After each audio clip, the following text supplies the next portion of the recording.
Investor lupakan deposito 7%. Bisakah Bank Mandiri BMRI memberikan dividen yield hingga 9%? Dan NPL memang kita salah satu if not the lowest gitu ya. Memang fokus daripada kinerja kita salah satunya adalah memastikan bahwa kualitas aset itu bagus. NPL rendah, kuncinya di ekosistem, bukan pinjaman.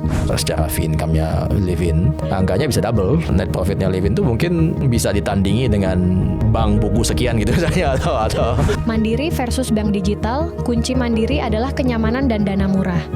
Mereka memanfaatkan dana murah dari pemerintah, 55 triliun rupiah, dan prediksi cost to income, CIR, yang akan turun drastis tahun depan. Saya rasa yang paling penting pada akhirnya adalah yieldnya berapa. Yieldnya Bank Mandiri ada di angka 9%-an gitu.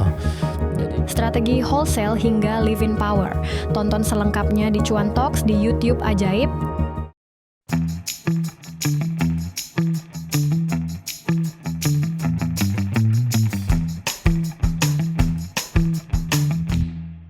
Mau makin cuan? Download aplikasi Ajaib dulu supaya langkah investasimu semakin terarah. Halo teman-teman investor ajaib semuanya, kembali lagi di acara Cuan Talks kita di hari ini bersama saya Ratih sebagai analis dari Ajaib Sekuritas. Hari ini kita akan kupas emiten ya bersama dengan PT Bank Mandiri Tbk atau dengan kode saham BMRI. Jadi BMRI telah listing ya di Bursa Efek Indonesia di tanggal 14 Juli 2003. Dan hari ini telah bersama saya Pak Laurentius Teiseran sebagai Vice President and Group Head of Investor Relation. Halo Pak Lau, gimana Pak kabarnya? Baik, terima kasih udah diundang. Baik Pak Lau, jadi Pak Lau tuh sudah di Mandiri tuh sudah berapa lama sih Pak? Kira-kira? Sejak 2021 awal.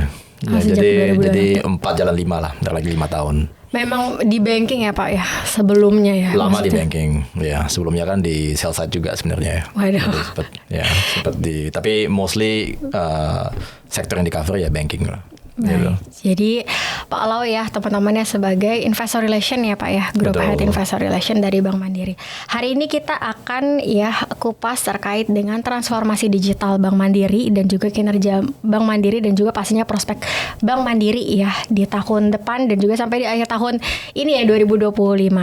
Nah Pak Lau, jadi di hari ini mungkin sebelumnya kita udah melihat ya bahwa Mandiri kemarin baru rilis laporan keuangan di kuartal 3. Jadi kalau kita lihat di secara keseluruhan di 9 month 2025 kan secara konsolidasi mencatatkan laba bersih 37,7 triliun rupiah yang dimana loan-nya itu mencapai 11% tumbuhnya secara year on year. Yang menarik dari BMRI ini NPL-nya ya itu terjaga cukup rendah nih Pak di 1%-an, lebih rendah dibandingkan dengan peers. Apa sih strategi yang dilakukan oleh BMRI ya? Ya, jadi thank you ya atas ininya, invitation juga bisa ngobrol di sini. I guess in terms of the 9 month results itu pertanyaan yang menarik dan NPL memang kita salah satu if not the lowest gitu ya performance-nya. Nah sebenarnya kalau Bank Mandiri itu memang fokus daripada kinerja kita salah satunya adalah memastikan bahwa kualitas aset itu bagus gitu di kita. Kalau kita lihat segmentasinya di Bank Mandiri itu sebenarnya ada 2 yang besar gitu kan. Yang utama adalah wholesale. Ya wholesale itu segmennya korporasi. Jadi memang perusahaan-perusahaan besar yang kalau kita lihat memang sudah memiliki sepak terjang yang panjang ya. Jadi ini perusahaan-perusahaan yang bukan baru 2 tahun 3 tahun gitu berbisnis. Jadi perusahaan-perusahaan yang kita biayai dan yang kita support dan kita berikan financing lending itu adalah perusahaan-perusahaan yang memang sudah bertahun-tahun melihat siklus-siklus perekonomian gitu ya, baik siklus yang bagus maupun siklus yang menantang, sehingga secara finansial dan secara performance kinerja keuangannya para perusahaan ini juga sebenarnya sudah sangat teruji gitu. Nah kalau kita lihat dari proporsi total badai kredit kita itu kan perusahaan yang wholesale ya yang besar itu kurang lebih sekitar 65-70% dari total kredit gitu. Jadi segmennya memang segmen yang sangat resilient terhadap the ups and downs of the economy. Nah lalu ada segmen retailnya. Nah retailnya ini ya macam-macam ya. Jadi ada ada UMKM, ada sektor mikro, ada consumer, KPR gitu ya, dan lain sebagainya. Alasan dibalik kuatnya kualitas aset itu adalah memang karena seleksi daripada pertumbuhan kredit di retailnya juga sangat-sangat kuat gitu. Jadi kita memastikan bahwa kita menyebutnya adalah ekosistem. Jadi misalnya contohnya ada perusahaan A yang kita biayain. Perusahaan A tersebut kan udah pasti punya supplier ya, dan juga pasti punya distributor. Perusahaan tersebut juga pasti punya pegawai.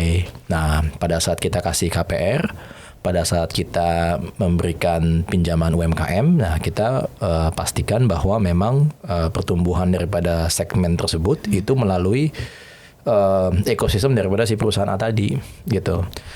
Sehingga selama pertumbuhannya itu within the ecosystem, maka sejauh ini sih ya bisa dilihat resiliensi daripada kinerjanya, sehingga NPL-nya juga bisa terjaga gitu. Jadi ini kombinasi antara segmen wholesale yang sangat kuat, segmen retail yang juga sangat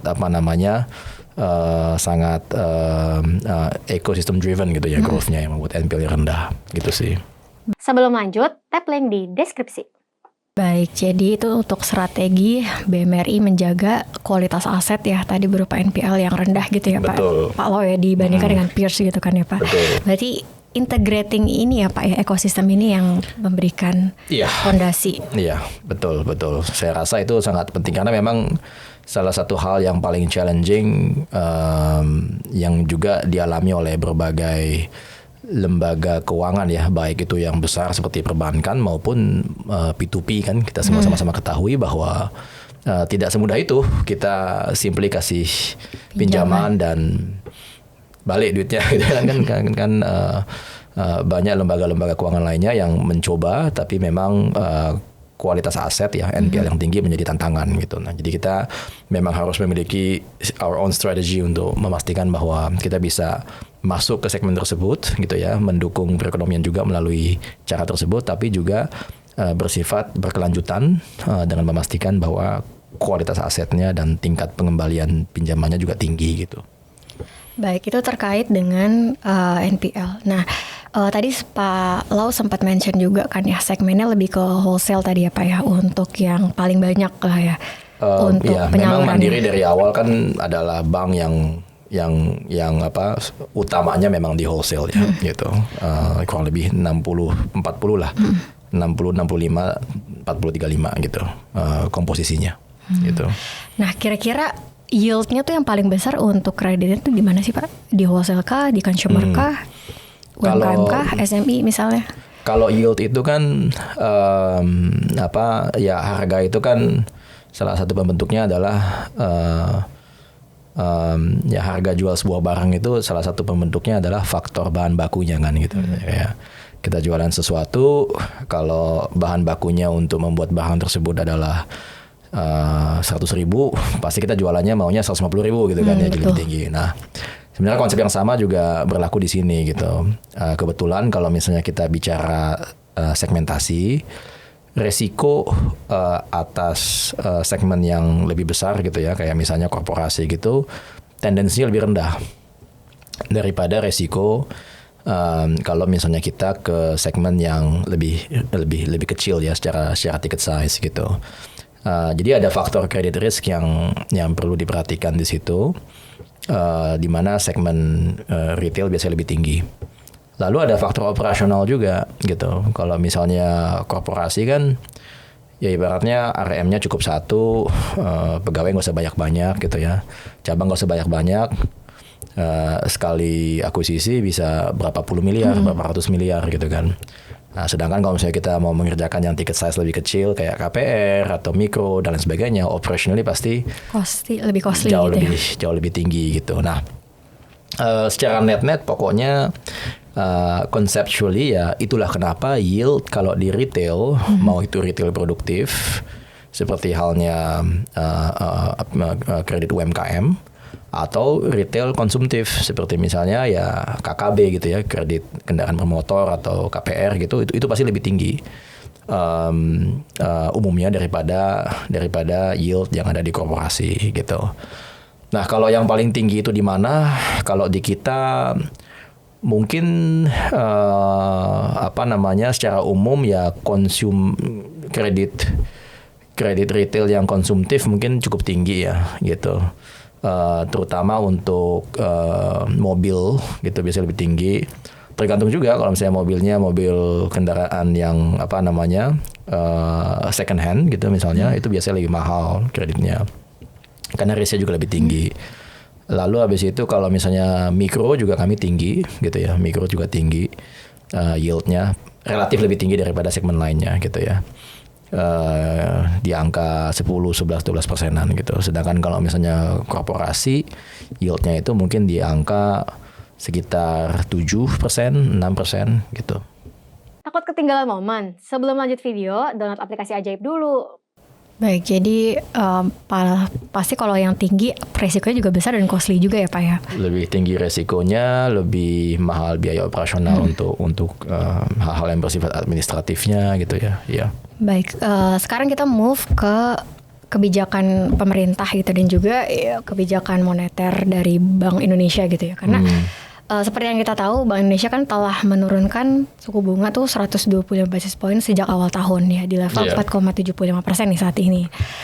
Kemudian juga ada pemberian dari fiskal gitu ya Pak ya, terkait dengan pemberian dana misalnya untuk stimulus-stimulus ya, termasuk yang 200 triliun itu tuh yang dimasukin ke perbankan. Dan saya dengar-dengar juga udah 70%-an terserap dari Mandiri. Itu Bank Mandiri ya. Nah sebelumnya mungkin dari moneter dulu nih Pak, kira-kira seberapa sensitifkah penurunan suku bunga terhadap misalnya kenaikan dari net interest margin atau dari penurunan lah dari interest expense itu sendiri dari Mandiri?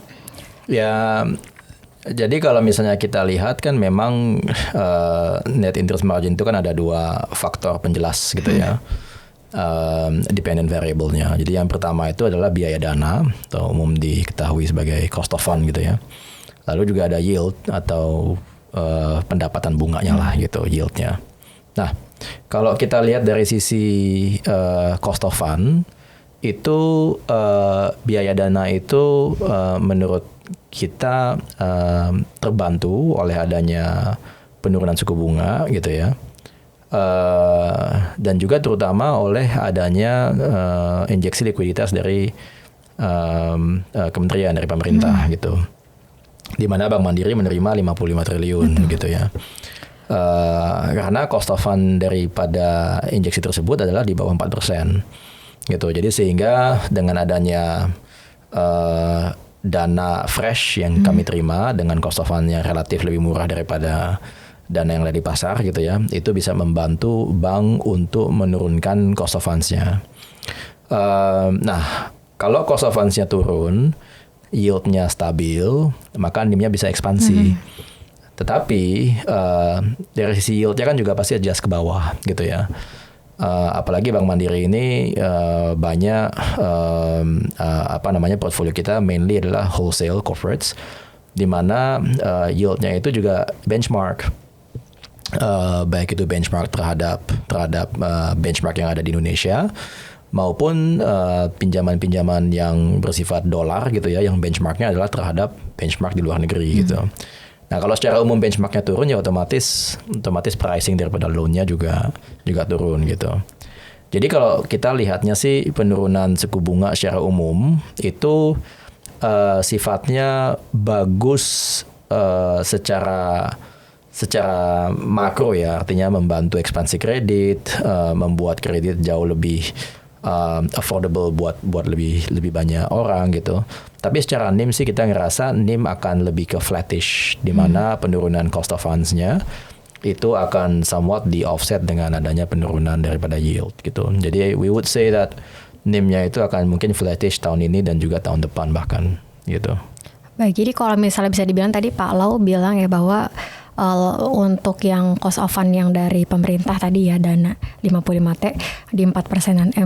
Kalau misalnya selain itu Pak, di luar itu emang biasanya kira-kira average-nya di berapa sih Pak? Ya pada akhirnya kan hukum kelangkaan ya, scarcity ya. Kalau misalnya air putih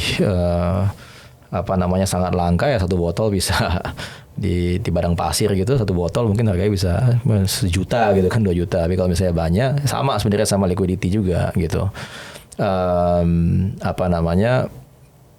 Pada saat likuiditas itu ketat, sebut saja tahun lalu atau awal tahun ini gitu ya, itu jadi sangat mahal gitu. Bisa 3%, bisa 4%, bisa 5%, bisa 6% bahkan gitu ya. Jadi ketatnya likuiditas, langkanya likuiditas di luar sana itu yang membuat pricing daripada duit itu sendiri atau cost of funds-nya jadi mahal. Nah, keberadaan injeksi likuiditas yang kita terima dari pemerintah itu kan sebenarnya ya, yang tadinya cuma ada 1 botol terjual di padang pasir, tiba-tiba sekarang ada 20 botol gitu. Nah, ini supply driven, cost of fund-nya bisa turun gitu kan, pricing-nya bisa turun gitu. Jadi sebelum 3,8 atau 4% cost of fund ini sih pasti di atas 4%. Gitu ya. Biaya di atas 4% ya Pak ya, pasti. Soalnya kalau kita lihat digital banking nih Pak, ini juga sebenarnya nanti akan nyambung juga pertanyaan digital banking ya. Itu kan rata-rata ada yang memberikan deposit rate-nya gitu ya, itu sampai sekitar 6 sampai 6,5 lah, sampai 7% gitu kan. Exactly. Nah itu gimana cara BMR itu bisa compete sama berapa digital banking ini? Apa sih yang istilahnya USP yang bisa ditawarkan? Yeah. Sebenarnya kan setiap uang itu kan memiliki purpose-nya masing-masing ya. Ada duit yang duduk untuk menunggu to be spent buat the next coffee yang kamu mau beli besok di apapun tuh merek kopinya lah gitu ya.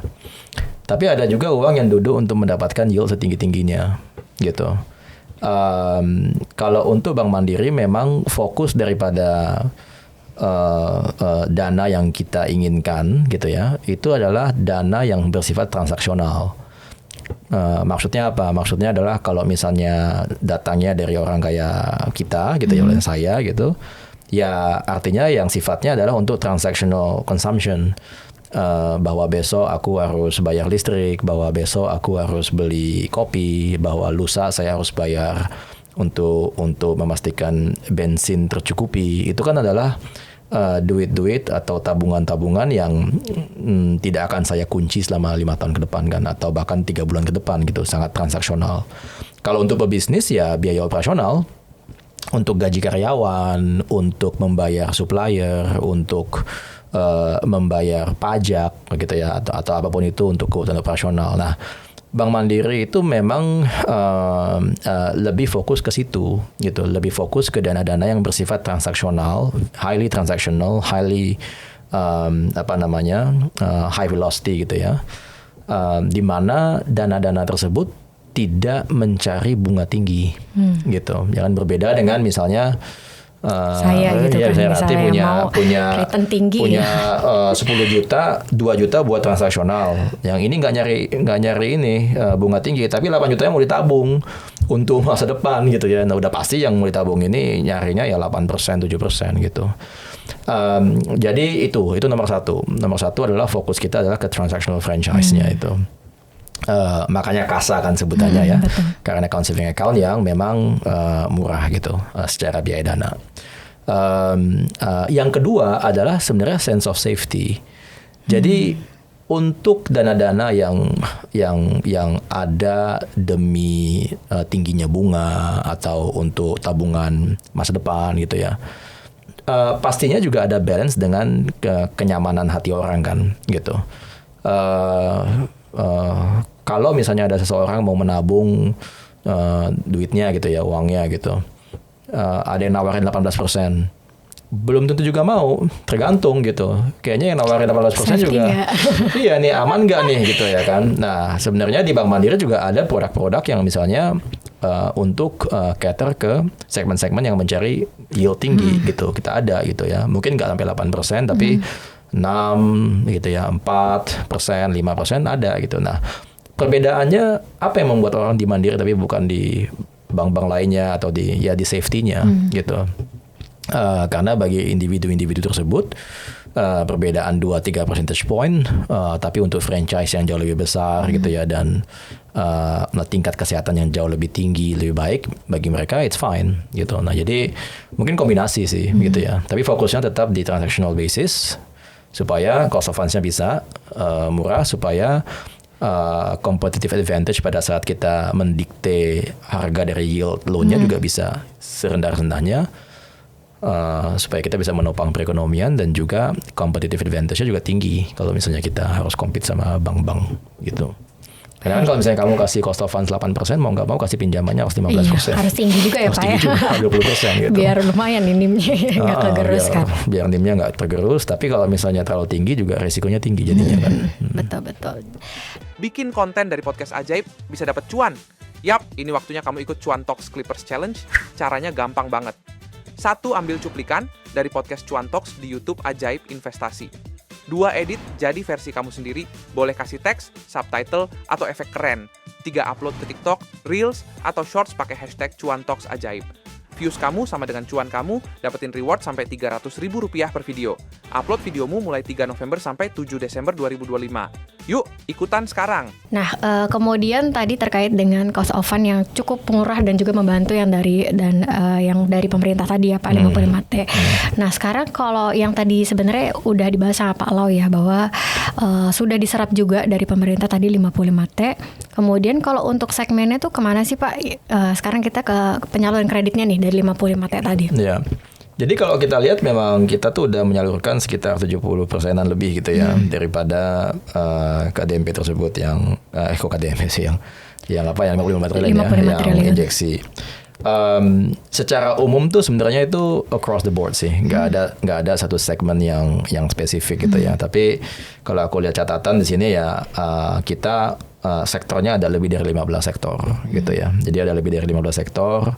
Ada lebih dari 24.000 UMKM yang menerima likuiditas pinjaman tadi ini, ya. likuiditas tadi, dan secara provinsi pun juga 37 provinsi gitu. Jadi tidak ada satu segmen atau satu sektor yang secara spesifik kita layani di sini. Ini cukup wide sih coveragenya ya daripada sektor ini gitu, daripada dana sal ini. Gitu sih. Itu terkait dengan dana sal. Nah ini juga ada lagi produk pemerintah, bukan produksi proyek lah ya Pak ya. Karena kan pasti setiap pemerintah tuh punya proyek masing-masing. Nah kemarin tuh sempat ada terkait dengan KDMP yang kita lihat Koperasi Desa Merah Putih ya teman-teman, yang rencananya itu 80.000 koperasi gitu ya nanti akan disalurkan pinjaman dana untuk ekspansi gitu ya, itu dari perbankan BUMN. Nah ini kira-kira udah mulai berjalan atau seperti apa sih Pak untuk update terbarunya? Ya kalau kita kan kenalnya sebagai KDMP ya yang Koperasi Desa Merah Putih. Nah yang pertama mungkin yang harus diapresiasi itu adalah proyek dan programnya itu sendiri ya. Karena saya nggak tahu ini apakah benar, tapi kalau data terakhir yang saya pernah ketahui itu adalah sekitar 30-40% dari penduduk di Indonesia itu berada di desa gitu. Jadi kalau misalnya kita berpikir terkait dengan apakah program ini adalah program yang memang bisa menjadi tumpuan perekonomian, kalau hampir half of the population lives in the village, might as well gitu ya. Memiliki program yang fokus ke sana juga sangat-sangat penting. Jadi it's actually highly appreciated ya. Kalau terkait dengan update-nya sampai sekarang seperti apa? Nah, jadi kalau misalnya kita lihat itu kan memang tadinya itu Himbara gitu ya, termasuk Bank Mandiri itu memiliki kontribusi atas sekian ribu desa gitu ya atau koperasi gitu. Nah tapi memang melalui skema tersebut, kalau misalnya kita kasih pinjaman atau kita kasih kredit ke desa demi desa atau ya koperasi demi koperasi, itu kalau untuk kita mungkin secara operasional agak berat gitu. Karena kan kalau nggak salah targetnya kan ada 80.000 koperasi ya. Betul. 80.000 koperasi, kalau kita lihat jumlah cabang aja, jumlah cabangnya Bank Mandiri ya sekitar 2.000-an gitu ya. Jadi secara infrastruktur juga mungkin tidak challenging gitu. Nah, berita yang terkini itu jadi program dari KDMP ini melibatkan sebuah entitas namanya Agrinas gitu. Nah, entitas yang bernama Agrinas inilah adalah entitas yang dimana kita akan menyalurkan kreditnya gitu ya, atau kita bekerjasama lah dengan Agrinasnya gitu. Nanti Agrinas yang akan mengerjakan atau mengeksekusi pembangunan daripada koperasi-koperasi di desa ini gitu. Paling sejauh ini itu sih gitu ya, tapi secara detail misalnya targetnya harus berapa gitu ya, dan update-nya sejauh ini apa gitu, itu mungkin belum ada yang bersifat final kali ya gitu. Baik Pak, itu untuk fee-nya sendiri ya, untuk loan-nya nanti apakah ada special fee atau seperti apa? Special fee sih nggak ada ya, nggak ada. Tapi kan secara skema daripada program ini gitu ya, itu sudah pasti nomor satu, skemanya itu bersifat berkelanjutan gitu. Jadi yang kita tidak inginkan juga adalah sebuah program yang sifatnya sangat membebani, baik itu membebani emiten atau perusahaan gitu ya, dalam hal ini Bank Mandiri, ataupun juga membebani pemerintah gitu ya kan. Karena kalau misalnya programnya sifatnya harus disubsidi terus-terusan gitu ya misalnya, nah itu kan akan sangat membebani gitu. Jadi secara prinsip sih kita memastikan bahwa program yang kita akan jalankan ini, dalam hal ini 3DMP itu sifatnya itu masih memiliki margin yang cukup untuk memastikan programnya itu bisa berkelanjutan gitu. Kalau kita lihat-lihat sih secara umum dengan yield yang sudah kita ketahui dan juga dengan biaya dana yang juga sudah kita ketahui gitu ya, program ini masih bisa dikatakan bersifat profitable untuk para bank menjalaninya sih. Kelanjutan gitu. Bisnisnya gitu. Betul, ya, Pak. kelanjutan bisnisnya profitable demi kelanjutan programnya itu sendiri gitu. Itu untuk KDMP, karena banyak sekali nih Pak yang tanya ya terkait dengan KDMP, terkait dengan uang sal kemarin ya, itu pertanyaan investor rata-rata kalau banking yang ditanya adalah hal itu nih untuk saat ini gitu kan, yang memang yang baru juga kan, yang memang hangat juga diperbincangkan oleh investor. Betul. Nah, kita kembali lagi ke operasional Mandiri ya.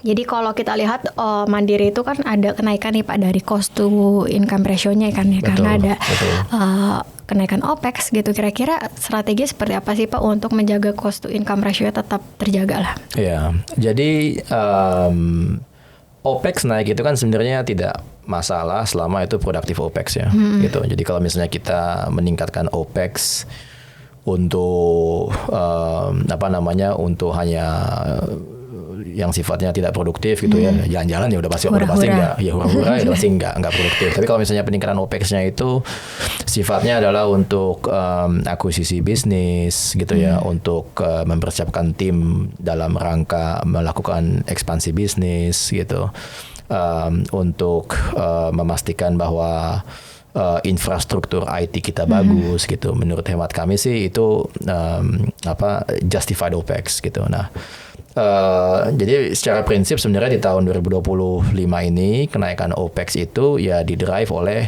hal-hal tersebut gitu ya. Ada beberapa yang bersifat mostly bersifat one off. One off itu artinya ya udah untuk 2025 saja, sehingga tren daripada OPEX itu untuk tahun berikutnya kemungkinan besar pasti akan jauh lebih rendah, bahkan mungkin bisa negatif, lebih efisien ya Pak. Jauh lebih efisien. Jadi kalau untuk tahun 2025 kemungkinan cost income ratio kita itu akan berada di sekitaran 45%-an gitu. Which by the way juga sudah lebih tinggi dari tahun lalu, tapi relatif ke banyak bank in the region kita cukup rendah gitu ya. Tapi untuk tahun depan dan di tahun-tahun berikutnya kita mengharapkan cost income ratio itu bisa kembali ke angka 40%-an, bahkan mungkin lebih rendah dari 40%-an.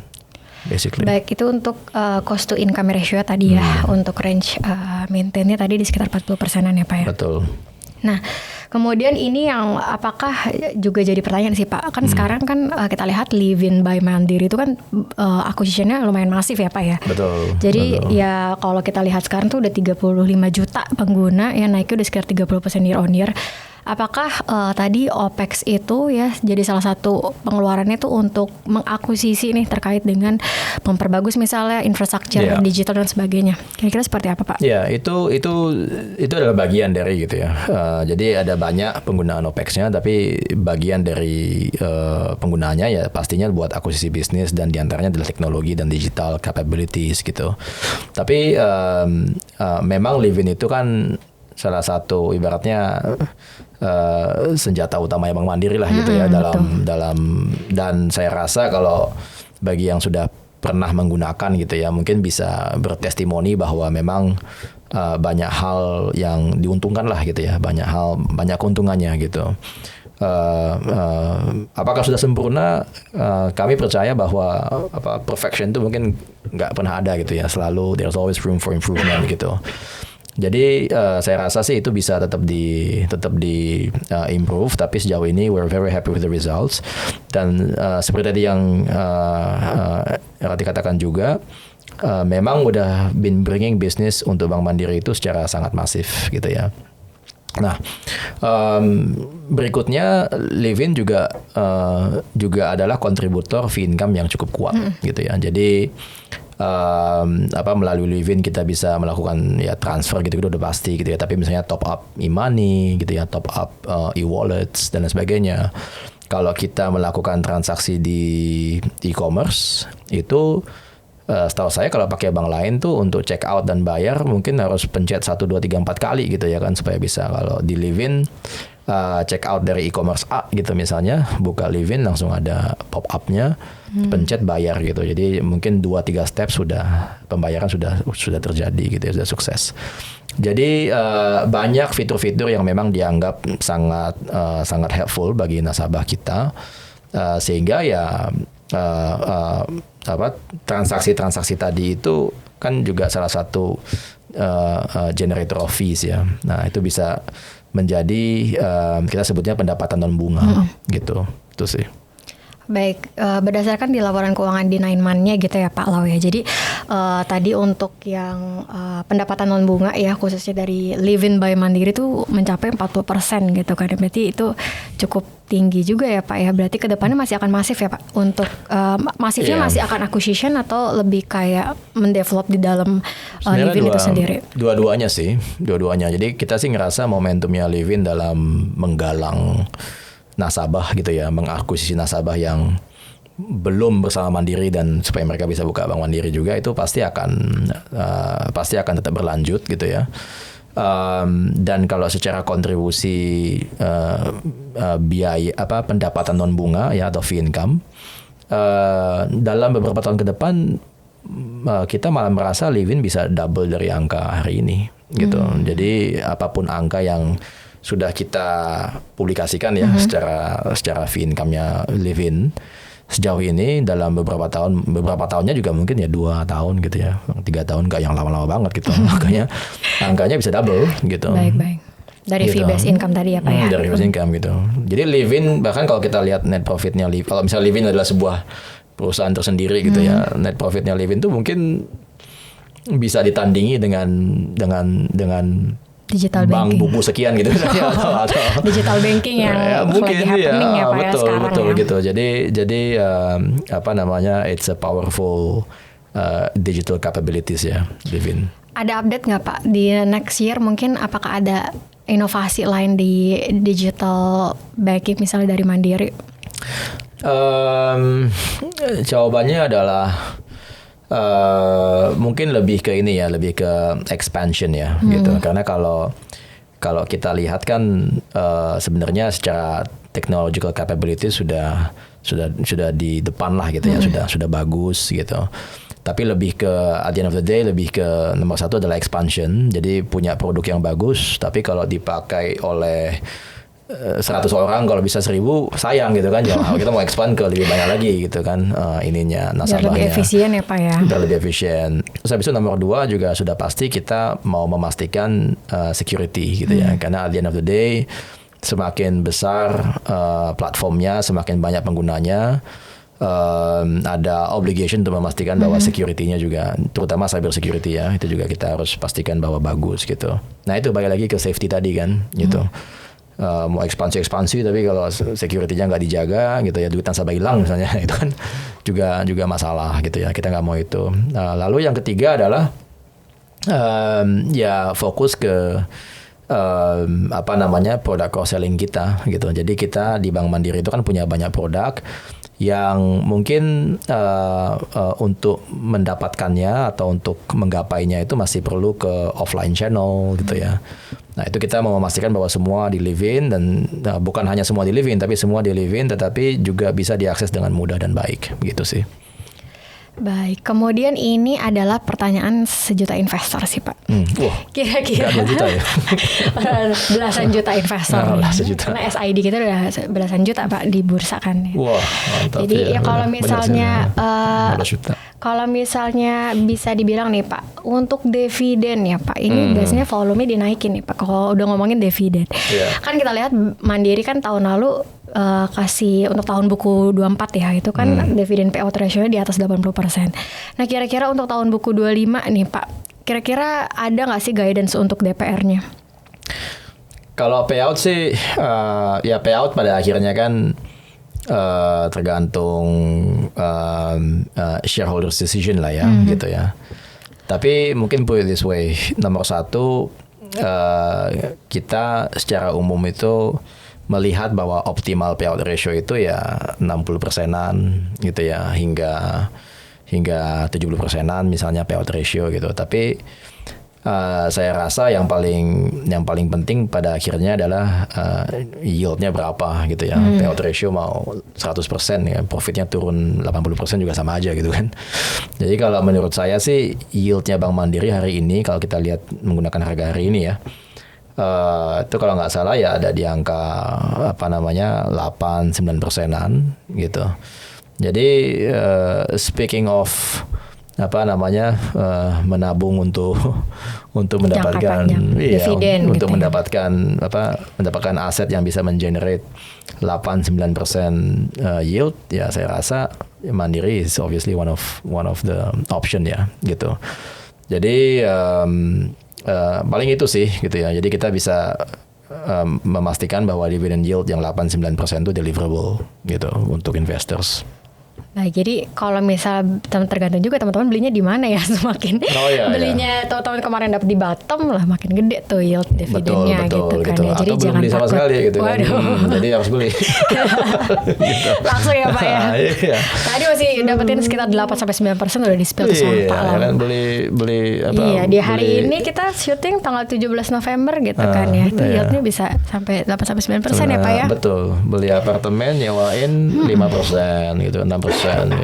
Nabung tadi di deposito gitu. Di bank digital belum tentu bisa dapat sampai 9% ya Pak ya. Deposito 7 kali ya sekarang kalau bank digital lainnya ya. BI sih di 4,5 ya, tapi kita nggak tahu kan ada beberapa gitu yang kasih lebih tinggi kan. Iya gitu. Dan juga ya tentunya yang diharapkan juga adalah selain dividend yieldnya kan juga capital appreciation-nya ya. Betul. Gitu, ya. Jadi selain dapat dividen, dapat kenaikan harga sahamnya gitu ya. Karena tadi Pak Lau juga udah mention juga ya sustainability dari Mandiri punya gitu ya Pak. Iya. Jadi operasionalnya seperti apa di tahun depan, tadi kita udah spill juga gitu kan ya. Kira-kira proyek-proyek pemerintah ini akan mengenerate nih kira-kira revenue untuk Bank Mandiri dan juga net profit yang cukup mumpuni gitu ya Pak ya. Iya.